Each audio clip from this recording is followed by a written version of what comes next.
Hello and welcome to today's talk on essential strategies for hearing implant rehabilitation. My name is Anisha Preto and I am a rehabilitation manager here for MED-EL, Austria and Innsbruck. I'm also a certified listening and spoken language specialist and a speech-language pathologist.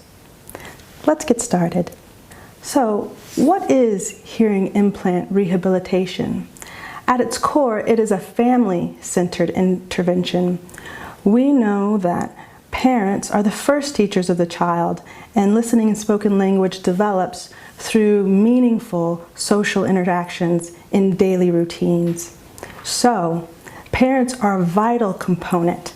Now, certainly when that process is guided by professionals, it can be even accelerated. However, if parents aren't actively involved in the rehabilitation program, in the room, learning those strategies, then that approach has already been compromised. Parents are key. Another core component of hearing implant rehabilitation is the audio processor. It provides a doorway in to the auditory brain. Hearing is a passive process. Think about it right now. Think about some of the sounds that you might hear in your environment. Maybe you hear a coworker typing on their computer, the ding of a mobile phone alert, or foot traffic in the hallways. But hopefully, if you're listening to the sound of my voice, you're tuning all of those sounds out. So that is the component of listening. Listening is hearing and attention working together. It also combines higher auditory processes like memory and the ability to integrate different stimuli over time. Hearing is certainly necessary for listening, but it's only the doorway into the brain. Listening is the active process, and we know that is how children learn spoken language, through listening. In fact, the bulk of words that children use by the age of 5 are words that they've heard in the home again and again from their parents and caregivers. Listening supports spoken language development, and that in turn supports and promotes literacy development down the line. Look at this graph. This is another way of considering the impact on hearing and how it supports later development of language. Hearing is the beginning with the audio processor, and children have access to sound to stimulate their auditory brain. However, it's listening that really supports that early language learning. We know that children by the age of 5 have heard many words, up to 45 million words. But it's through these regular and routine social interactions that they make meaning of the words that they hear, that they pay attention to them. Remember, it's an active process. Think of listening as a cup, and that child's auditory brain is ready and waiting to be primed with the words that they will hear in their environment. As parents speak to their child, they're pouring language bit by bit into that cup until it's filled. And as it's filled, the overflow will be the words they use, their spoken language, their talking. From there, children are well equipped to come to the task of being good readers and good writers. We know that children who have large vocabularies come to the task of reading and have more success because they don't have to work as hard to make meaning of the words that they're trying to decode. And literacy development is a really vital part of opening the opportunities and windows for employment down the line for children. So it's my hope today to give you some strategies that will help you as you serve the families you work with in teaching their children how to listen, talk, and read. And we want these strategies to be things that parents can take in their pocket, so to speak, and use wherever they can, whenever they can, starting tomorrow. As we move through today's talk, you'll see some symbols that I'd like you to be mindful of. A green tick or check mark indicates a strategy that would be useful. A red cross or X is something that you would do best to avoid in your approach, and a black dot just offers you some more information to consider. So, our first key strategy We know that hearing is a passive process, but we still have to set the child up for success with hearing by making sure they're wearing their audio processor all waking hours. That can be a high bar, but it's vital that parents have assistance with this because often early on in the process, particularly with infants and toddlers who can be quite active, just keeping the device on can be a struggle. Parents will appreciate any support in what kinds of fitting options might be best for their child. Looking at the slide, you'll see that there are a few options listed here. The green audio processor has something called an activity hook at the base, and that hook provides a little bit more stability so that that processor is less likely to fall off when the child is moving about or during active play. In the bottom right-hand corner, you'll also see something called a Huggy, and that is very similar to the activity hook. The large band fits around the ear, and the two loops fit around the base of the processor, again adding more security and stability so that the device is not falling off constantly and families are having to search for it. We don't want to waste valuable, precious minutes looking in a toy bin or finding the processor stuck to a refrigerator or the side of a shopping cart trolley by the magnet. We want to be able to keep that device on all waking hours and replace it very quickly if it is removed. Another option might be to use toupee tape. This is the type of tape that's used to place a wig, and it can also be very helpful when keeping the audio processor stable by putting some just behind the ear. Now, some children might find that their skin is irritated by the use of this type of tape, and so that wouldn't be a good solution for them. But it's important to educate families about some of the options that exist and then realize that some families might require a combination of options so that they can meet that goal of wearing the audio processors all waking hours. The goal is when that child's eyes are open, the processors are on. Eyes open, processors on. Another vital component of supporting this goal and this standard of keeping the device on all waking hours is to make sure that all of the individuals and caregivers who have routine contact with the child feel comfortable handling and managing that technology. Technology does need a fair bit of management, as we know that sometimes the processor will need to have the battery changed. How will this happen? How will people know if the child is not able to tell them when a battery has died or gone flat? How will they know when to change the cable? Regular techniques of troubleshooting should be something that all caregivers are comfortable with managing. Parents can support the other caregivers in the child's life by providing them with troubleshooting videos made available online or quick reference cards left in the classroom for teachers or with nannies and babysitters. But remember, we did say hearing is a passive process. We're taking in sounds continually, but we're choosing where to focus our attention on, and that's the listening. The hearing is the door to the auditory brain, and that door has been opened by use of the hearing device. But we still need to know what that child's brain is doing with the sound it's receiving, and for that we need a functional listening check. The Ling 6 sound test is a functional listening test, and you see the Ling 6 sounds pictured on the right side of the slide. The Ling 6 sounds are oo, ah, e, sh, and s. By conducting this simple and quick test on a daily basis, parents can get to know what their child's auditory responses are like. And when something changes or is different, that should be a red flag. Oh, is something wrong with the processor? Do I need to contact my hearing implant professional, like an audiologist? As professionals, you can support families in this goal by teaching them to recognize the sound, what an auditory response looks like for their child. For very young ones, it might be something quite subtle, like widening their eyes or shifting their gaze when they hear a sound has been made.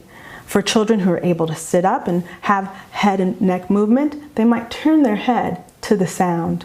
For yet others, they can show us not only that they heard the sound, but which sound they heard by saying it back or imitating it. All of these are different ways families can learn to feel confident that their child is receiving the sound and making sense of it through listening. So, we've talked about the importance of hearing and that it's a doorway to listening, which is where the language learning begins. I'd like to share with you a video that kind of provides an example of the benefit of a Ling-6 sound test. Here we have a little girl named Yalma. She's nearly 6 years old and she wears 2 CIs. She's here with her mother, Miriam, who's pictured on the left side of the screen, and her therapist is sitting across the table. So let's take a look.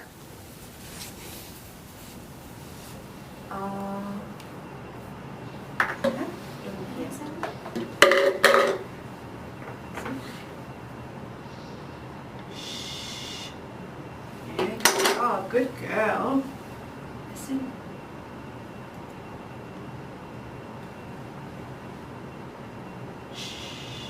Lovely. Good girl. Good job. Listen. Yeah, it was nice and quiet, Miriam. She's hearing well at this distance.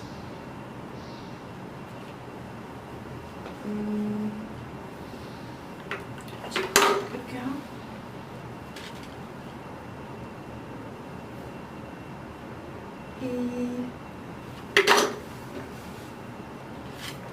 Ooh, good girl. I'm going to try it from further away. Have you ever tried it from further away? Yeah, with the drums, with something like that. I try with everything. I'm going to try with speech today. Yeah, okay. Oh, good girl. Good waiting. You'll have to give her the toys as we go on. Is that okay? So I'm going to go. You don't need to see me, as long as we can see you go. Okay. So, Miriam, I'm going to make the sound from here, if that's okay. Ready? Yama, Yama, Yama, listen to me. Good job.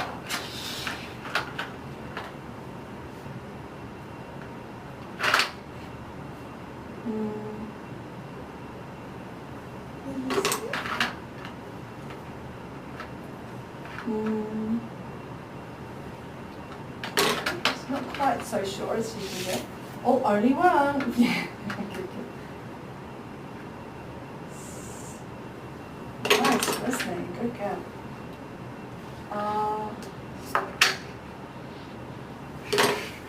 Not so sure about that. No. Wait. Just wait. Just take.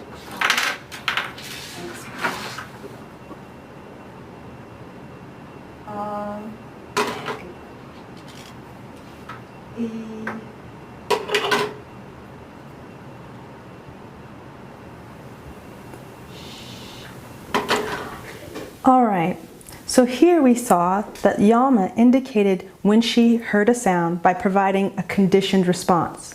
She showed that she was ready to listen by assuming a posture like this, and then when a sound was made, she placed the block into a container.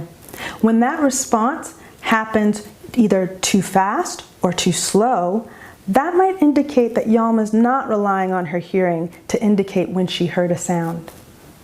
You may have also noticed that when the therapist inquired about whether Mom had experimented with the Ling-6 sounds from a distance, Mom shared that she had tried so using a drum. Let's think about that. A drum is a fairly low-pitched sound, and it's quite loud. It doesn't cover the pitch range of spoken language as the Ling-6 sounds do. So they wouldn't necessarily give us the best indication of how Yalma is responding to speech at a distance. We know that children who have typical hearing rely on overhearing, and that's how they learn many of their words. They're taking in new language even when conversation isn't given directly to them. Think about the time when you used a word and a child was nearby and they picked it up just like that. We want Yalma to have the same benefit of learning to listen through natural overhearing with her hearing device. So This family probably could benefit from a review of the importance of the Ling-6 sound test and why we might want to check how Yama responds to sounds at a distance. Our next strategy thinks about how to manage the environment that your child is in. And this is a helpful tool to share with parents. As we mentioned before, hearing is passive. We're taking in sounds continually. An auditory environment is very rarely quiet. So, with that in mind, we want to make language learning easy. Using a hearing device like an implant restores a sense of hearing, but it's not natural hearing, and it takes effort to listen. So when we add that to the task of language learning, we really might be taxing that child's auditory system. We want it to be easy for them to learn. And so, doing so, we want to teach from inside what we call a listening bubble. The listening bubble is a distance of about 3 feet to 1 meter. You can think of it as about an arm's length, but it surrounds the child in all directions, keeping in mind that for our littlest ones, they might be on the floor and we might have to move closer to them to get inside their listening bubble. Now, once inside the listening bubble, that's where language learning will be easiest for the child, keeping in mind that the farther you are away, the intensity of the voice will go down by about 6 dB. By the same token, when you get closer, your voice will rise in intensity. If you cut that distance in half, it will go up by about 6 dB. We want children with hearing loss to capitalize off of this by making learning new language easier when we teach it from inside the listening bubble. Here's some other thoughts on how to manage the auditory environment. First, we want to turn off any noise that might be competing with the sound of the speaker's voice. This could be a television or a radio in the background. We want to shut out additional noises by closing doors or windows and keep those things in mind. Now, every room can have a little bit of reverberation or echo. That really distorts the clarity of sounds of speech. So to avoid having an echoey room, we can add soft materials like carpets, wall hangings, pillows, blankets. All of these different materials will help absorb sound and reduce echo, making speech clearer and easier to hear. We already talked about the fact that we want to move closer, and that's for the same reason. Rather than making our voices louder and projecting them over a distance, moving closer means that child will get a clarity of signal that is better than if we had yelled. By raising our voice, speech may get louder, but it doesn't get clearer. And lastly, for children who only have one hearing device, it might be helpful to the individuals who have routine contact with them to know which side is their better hearing side and to speak from that side. So they can wear a badge or some other way to note where the implant is, particularly if it can't be seen, such as a girl with long hair. Our next strategy is one that is really important. Talk more. It's something families can do whenever and wherever they go. Remember, we talked about language being a cup that has to be filled with words through daily routine input. How do we do this? Well, talk about anything. Talk about what you're doing while you're doing it. Talk about what your child is doing while they're doing it. Talk about cars going by, dogs, birds, anything that has meaning and is easy for your child to observe. Make meaning of that by talking throughout the day using a running commentary. We know that some children have heard a lot of words. Some children have heard 30 million more words by their 5th birthday, and that has a really long-reaching impact into their school and academics. The rate of vocabulary growth is strongly linked by how much parents talk to their child. 86 to 98% of the words that children are using around the age of 5 are words that their parents use at home. So we know that the larger a child's vocabulary is, and that's their receptive vocabulary, the words they understand. You can think of it as their hearing vocabulary. The larger that hearing vocabulary is, the easier the task of reading comprehension will be. Think about that. We're reading a passage and we come to this word, d-ah-g, d-ah-g, dog. I know that word. I have a dog. His name is Benji. We've made a direct link. That child has found that they can decode words and make meaning out of them. That feeling of success really promotes future reading and makes them understand that they can be a good reader. So when the task is easiest is when a child has a very large hearing vocabulary or receptive vocabulary. Research has also shown that the larger their receptive or hearing vocabulary, the larger that child's verbal IQ will be. So that's good news, right? The larger the vocabulary, the greater the verbal intelligence. And how do we grow that vocabulary? By talking. Essentially, parents can make their child smarter and more intelligent by talking to them. This graph helps you think about it in a different way. It's a study from 1995, and it shows 3 groups of children who come from high-income families where their parents are professionals and have resources of education and finance, and then middle-income or working-class families, and finally children from lower-income homes. You can see that by the age of 3 years, the children from professional families are using more than twice the amount of words that children from low-income families are using. That's important, and that difference grows, and it continues and persists until the age of 8 or 9.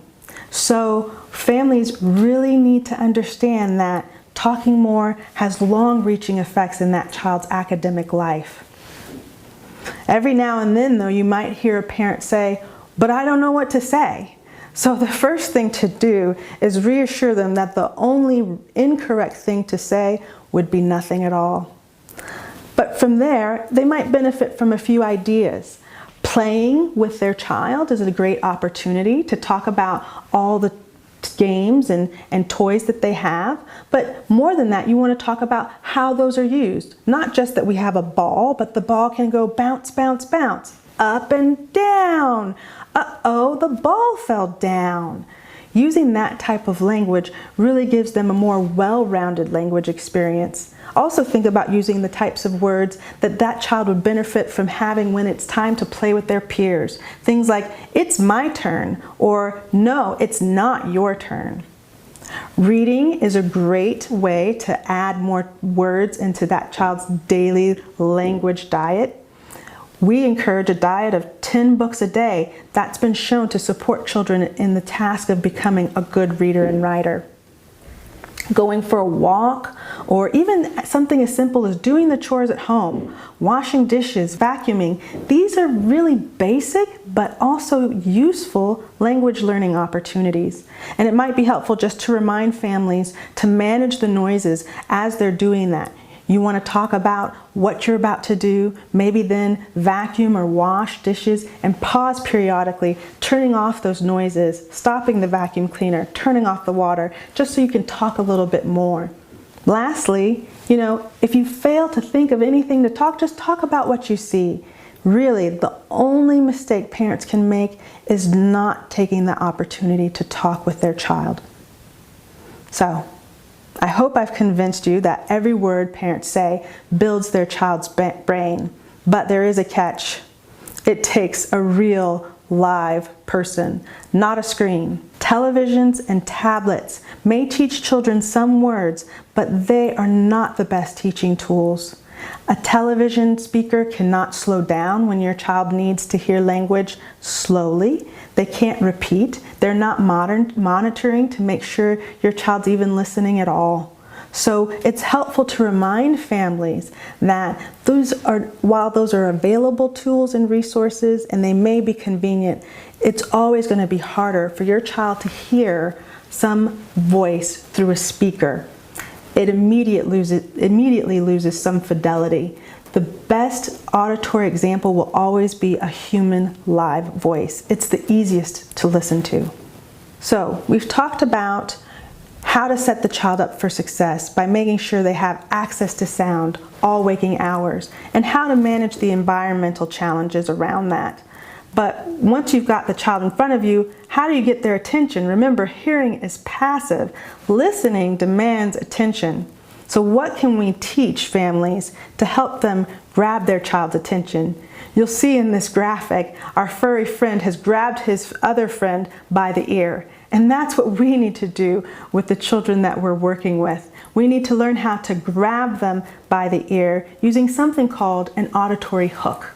An auditory hook, put simply, is a cue to listen. It's a way to gain the child's attention, figuratively, by grabbing them by the ear. So, I invite you to look at this next video. We have another child, and her name is Hannah. She's nearly 3 years old. She wears one CI and one hearing aid, and she's sitting in her mother's lap with her therapist across the table. So, take a moment and watch Hannah and see if you can recognize how an auditory hook is used to bring her attention back to the table.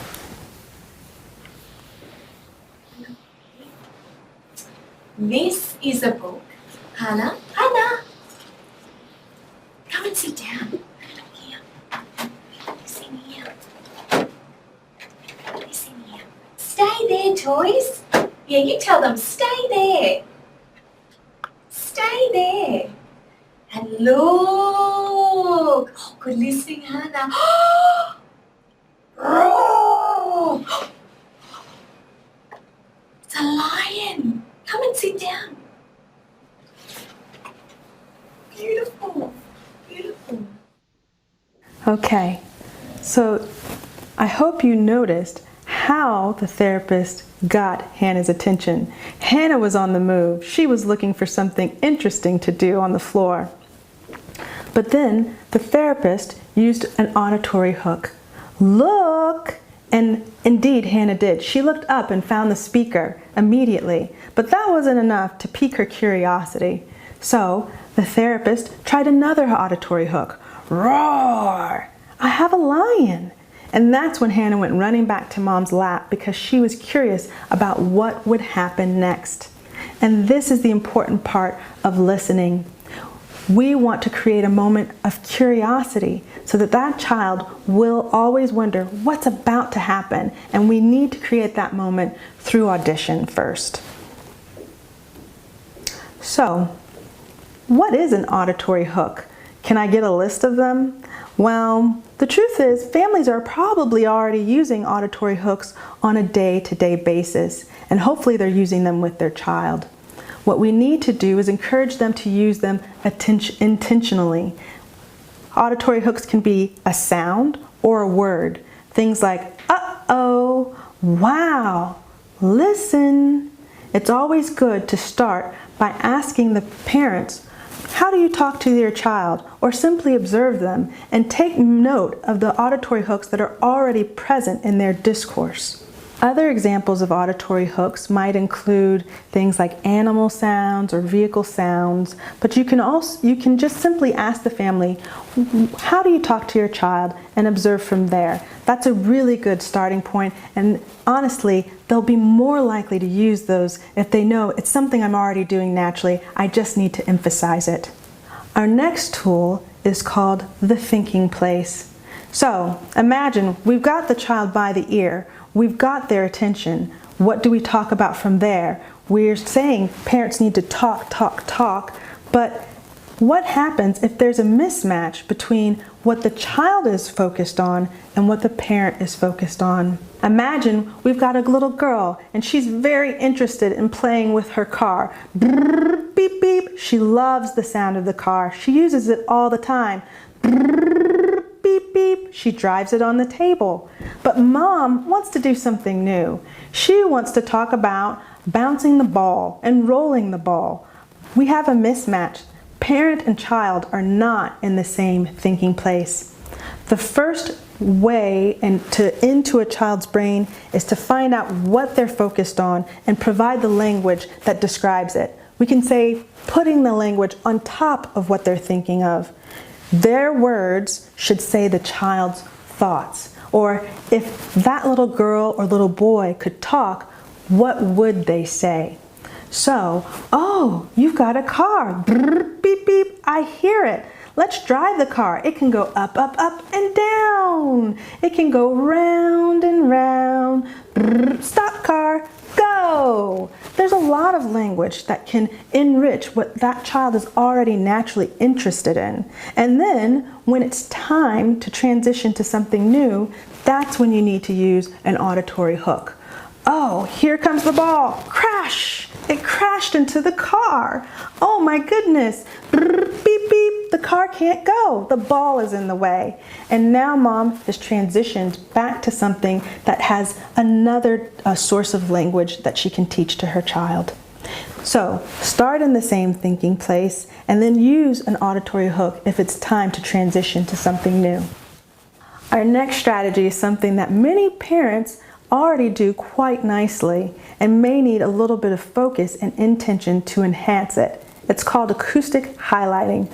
Simply put, it can be thought of as singing what you say. We know that when we add melody to our voices, that a couple things happen. It's easier to perceive the variety of vowels in speech, the rhythm and the contrast in syllables between long and short words. We don't drop sounds like we do when we're using connected or hurried speech. Also, we increase the pitch variation that's already present in natural conversation, and we emphasize the rhythm. We slow down the entire rate of speech, which is so helpful to new listeners. So those are the benefits of acoustic highlighting. Sometimes parents, particularly fathers, might be a little shy about using a sing-song voice, but it really can be beneficial. So how do we do it? One way is to emphasize a key word. Particularly if that word is occurring at the end of the sentence, it's a good time to add some highlighting. Here comes the elephant. Hi, elephant.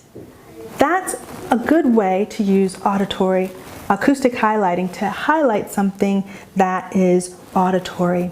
You'll notice that there was a little bit of silence and space before I said elephant, and that was intentional. You know, in an environment where there's lots of background noise and talking happening, it can be hard to know where to focus your attention. By adding that little moment of silence, that pause, it brings that word into the foreground. It pops out, and now that child knows, I need to focus on what's coming next. Elephant. Acoustic highlighting can also be useful with refining and improving that child's speech production. And this is something that parents are often quite keen on, especially at the outset. Will my child talk? Will it sound deaf?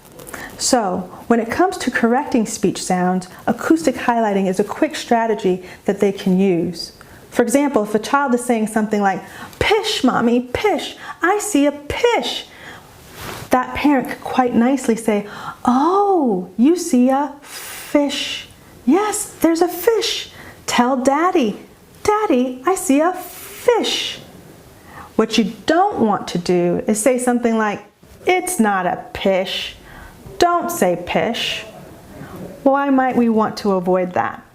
Well, in one example, the parent has created a positive interaction by showing she's interested too in what the child has seen and has invited them to share it with dad. She's also repeated the correct way to say it several times.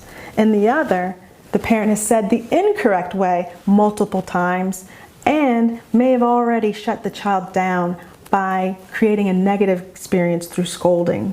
So we really want to emphasize how to say something, and acoustic highlighting is a great way to do that. We mentioned that the implant is the doorway to the brain. It stimulates the auditory brain. A brain that has been deprived of sound needs to take time to make sense of it. We have to teach the brain to use it and not shut it out, or more commonly, ignore it. We hear sounds all around us, but we don't always attend to them. We have to teach children how to pay attention to sound, and that can require some effort and focus. So our next strategy is called listening first, and it's a way to bring audition and sound to the forefront of what's happening in any given interaction. Often, when a child has just been activated with their hearing device, with their cochlear implant, parents have already had some bad habits in place. Out of necessity, their child couldn't hear so well. How did they get their attention? Maybe they had to flag them down or tap them on the shoulder. These are habits that parents will need to extinguish over time by putting listening first. A good way to start is just encouraging them to always call their child's name at least once to gain their attention. It may require parents to sit on their hands in an effort to do so and not submit to the temptation to wave them down or tap them. It also teaches the child this is an appropriate way to get somebody's attention by calling their name. It's a good time to also use a previous strategy, acoustic highlighting. Sarah, hi. That's a good way to put listening first. Gain their attention through audition and then provide the directions. If we're talking to them across the room, put your shoes by the door or something like that, we don't necessarily have their attention. We need to gain that, and we want to do it through listening first. Another way to put listening first is through use of a book. Books are great tools because they add a lot of language to an interaction. Flap books in particular are really helpful for families because behind each flap is a surprise, and parents can talk about that before they show it to their child. Once you've shown the picture, the surprise is over. You've lost that moment of curiosity and anticipation. You've lost that moment to capture their attention through listening first. So a lift the flap book is good, but you could also use any book, simply flipping to the next page and saying, oh, I see a man. I see a man looking at the cheese. By peeking ahead, the parent can build up that child's anticipation so that they come to the task curious and that they are interested in what they've heard already. Also remind parents to talk about books before they dive into them. That's another way to use the listening first strategy. So we've talked about how to build up that child's language through talking and pouring it into their cup. We've also talked about ways to make sure you get and sustain their auditory attention. But when it comes to talking, what can we do? So the next few strategies will offer some ideas in that regard. The first thing that is so vital to making sure a child can participate vocally or verbally in an interaction is creating space for it, giving them some wait time. When they're asked to participate verbally, they have to think about what they heard, find the words they want to say, and then respond. That loop takes some time, particularly for a child who is a new listener. So the goal is to leave opportunity for the child to respond by giving a pause. And what are we waiting for? We're waiting for them to take their turn. You have to keep adding spaces in, and that can be quite awkward to have a conversation with many pauses. But think of a conversation like a tennis match. If you are playing with a very advanced player who's very good at hitting the ball over the net and you are running back and forth to keep up, it can be exhausting. So we want to coach parents to slow down the pace of conversation, pause before they respond immediately, and then leave a longer pause for their child to respond. It makes it easier for that child to hit the ball over the net back to their family, and it makes the whole process of interacting verbally pleasant. So when we leave a pause, it's not an empty space. It's interactive. It's filled with facial expression, like an expectant look. You lean in. You want to be telling the child that you're waiting to hear their voice through your facial expression and your body language. So that's all well and good. Now we've created the space for the child to talk. And one of the things we need to do, though, is give them some practice at speech. Speech is an exercise. It's a motor movement, but it's not like walking, where each step is very similar to the last. Speech is much more akin to something like gymnastics, where you're trying to coordinate many different things. You're trying to coordinate the breath with the tongue, the lips, and the jaw. All of these different coordinated movements take some time and they take some practice. We want to make sure that this practice occurs through listening, and that's why we have the next strategy, the auditory feedback loop. Put simply, you could think of it as I say it, you say it. I give a model, you try to imitate that model. We want to encourage children who have a hearing loss to get in the habit of monitoring what they've said and what they've heard, rather than just ignoring it or letting it go by. So this is a really good tool to use. One of the things that we need to think about also is how we model and how much modeling might be needed for that child to respond with an imitation. It can take some time. An example of a way to play with the auditory feedback loop is to do something like passing the sound. Here you see two children talking with a telephone tin can, and that's a way of thinking of pass the sound. If I were sitting with a child and I might want to play with a particular sound, I might take out some toys like bubbles and blow them into the air and watch them fall down. As the bubbles fall, I might add a sound. Ooh! Blow some more bubbles. Ooh! Now you try. You might ask the family, what sound would be natural for you to use when you watch the bubbles fall? And play with that for a while. I say it, you say it, and encourage the child to make an attempt, keeping in mind that every attempt won't be perfect. We're practicing. This is like going to the gym.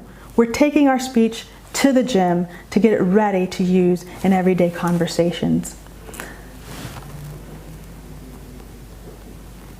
Here's another video. Yama's back, and she's going to show us how you can use the auditory feedback loop to support coordinated speech. Jump, jump, jump, jump, splash. Jump, jump, jump, jump, splash. Yeah, you could go to the splash. Jump, jump, jump, jump, splash.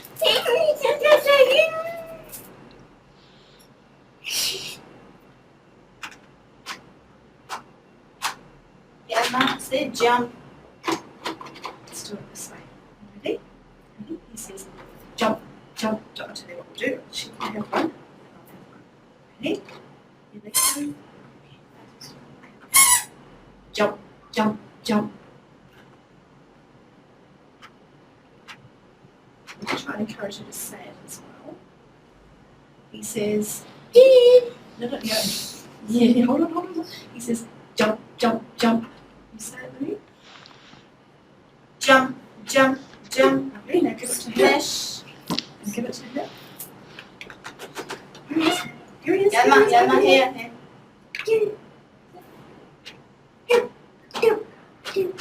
Splash. Ready? Jump, jump, jump, splash.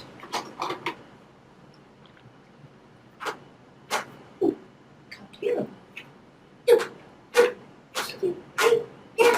Splash.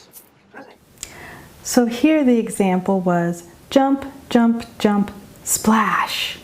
There's a lot of auditory contrast in that phrase. Jump, jump, jump, splash. You can hear that in the rhythm and duration of the words. It's easy for that child to distinguish those two words and try to participate.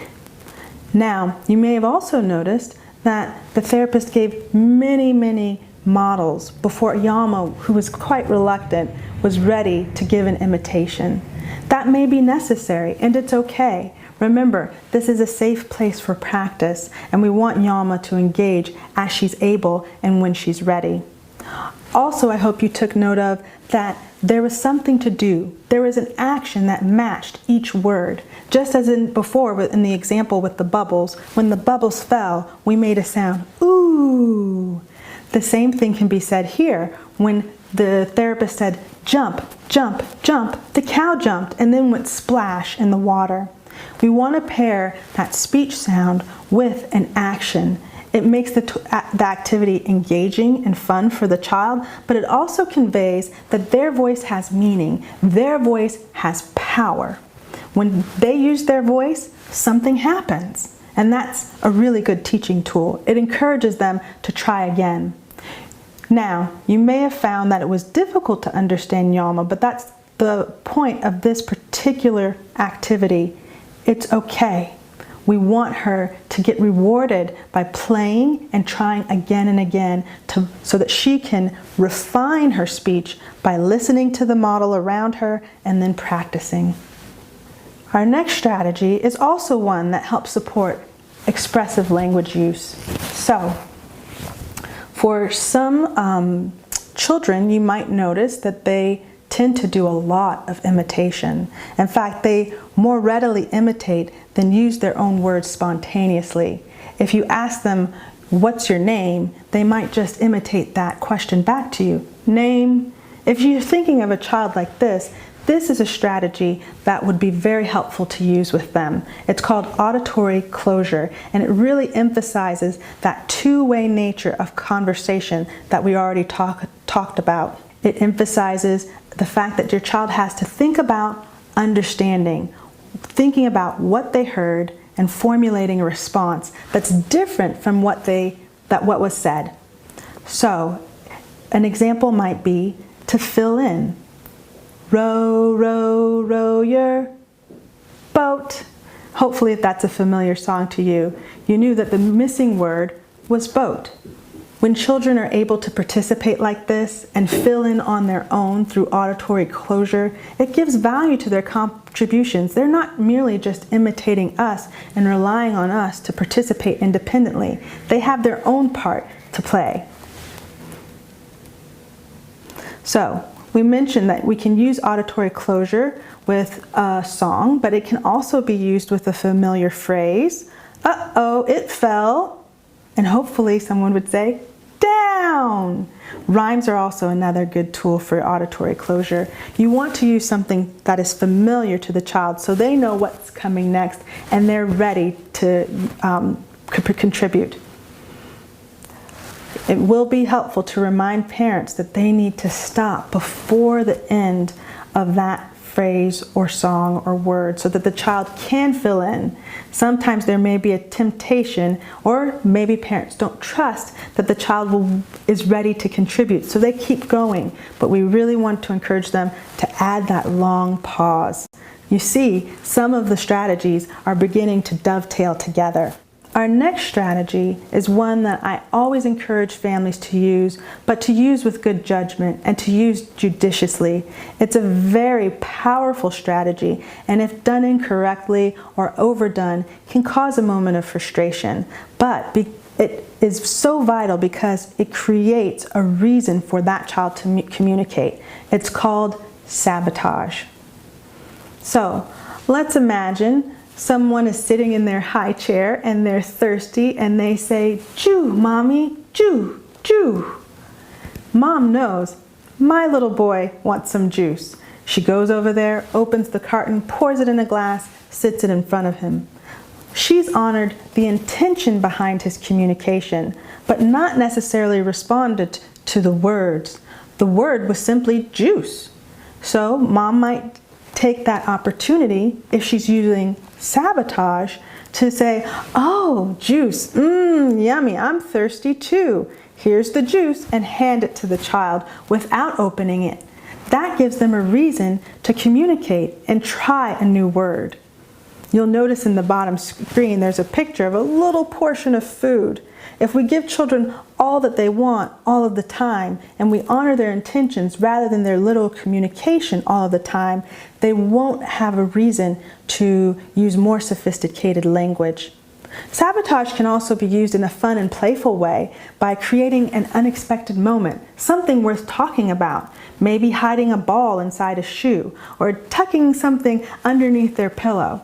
This is a good way to create a moment that will require or demand some language. So here I'd like you to take another look at this video with Yalma and see how sabotage is taught to the family so that it will encourage her to use her words. I'm going to screw it on really tight. Open.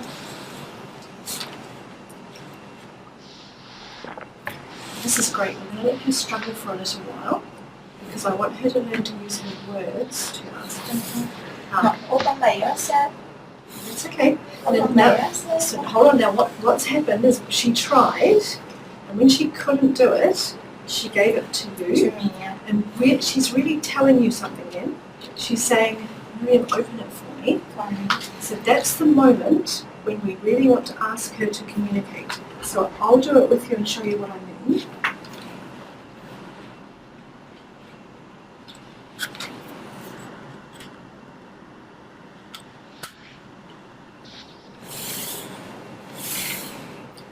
You tell me, open. Lovely. See how that worked? Yeah. Yeah? Yeah. Now I'm just going to get one out and then give you a turn at doing the same thing. Okay. Okay? So that moment when she gives you the jar is a really important moment. Okay. Because what we want you to do is give her the word and expect her to say it. Okay. Because at the moment she's a little bit reluctant to say much, isn't she? Yeah. So we Yeah. need to say it. Yes. Yeah? Yeah. Okay, let's do it again.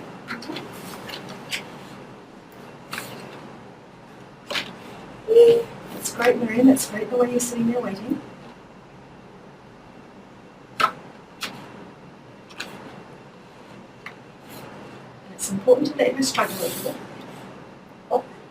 Open. Produce the word. Open. Open. Okay. Super! So, sabotage here was used quite effectively to prompt Yalma to say the word open. There was a foil or a trick that the container was tightened quite a lot so she couldn't open it independently. Then there was an opportunity for her to communicate, and she chose to do so at first non-verbally, sliding that container over to Mom with a very intentional look. Will you do this for me? And that was when the therapist took the opportunity to teach how we might wait using an expectant look and leaning in so that the child will know, we want to hear your voice. As soon as Yalma was able to use her voice, and that was after a model was given, she received, an open container. So that verbalization was honored immediately. And that's so vital. Even if it's not perfect, even if it doesn't have the 2 syllables that we're hoping for, we really want to make sure that children know their voice has power. And when they use it, things happen. So that was done quite nicely in this particular example. Our last strategy is one that adds a lot of pleasure and enjoyment to the rehabilitation process in general: singing and music. Singing is such a vital part of hearing implant rehabilitation. And you can also add instruments like drums, rattles, tambourines, things of that nature when working with very young children. Why is singing so important? What does music do for a child? Well, it emphasizes the rhythm, pitch, and intensity of a song or an instrument, and that's something that young listeners really need time to focus on. Singing also helps develop auditory memory. Sometimes after the implant is activated, you might hear a parent say something like, "Oh, my child is just not interested in books. They don't care about books. They would not want to look at a book very long." And that makes sense in a way. Books take some time to read. They require auditory attention for several minutes. So we want to build that attention through singing. Singing is a great device for that, and it also helps children build their auditory memory. As they're going through a song, They have to remember the hand motions so that they can follow along. Twinkle, twinkle, little star, how I wonder what you are. Other ways to support that child's development through singing would be to encourage natural sounding speech. Singing is a really good and helpful tool because we have to learn to coordinate breath with speech. We have to learn to vary our pitch, our rhythm, the intensity of our voice so that it is sometimes loud and sometimes softer. Also, teaching really can emphasize some new words. Think about how often we hear about stars twinkling. Not very often, but many children know that stars do twinkle because they've heard the song. This last video shows Dennis, and he's having a session with his music therapist, Carlotta. Take a look and see how music was used to support his listening development.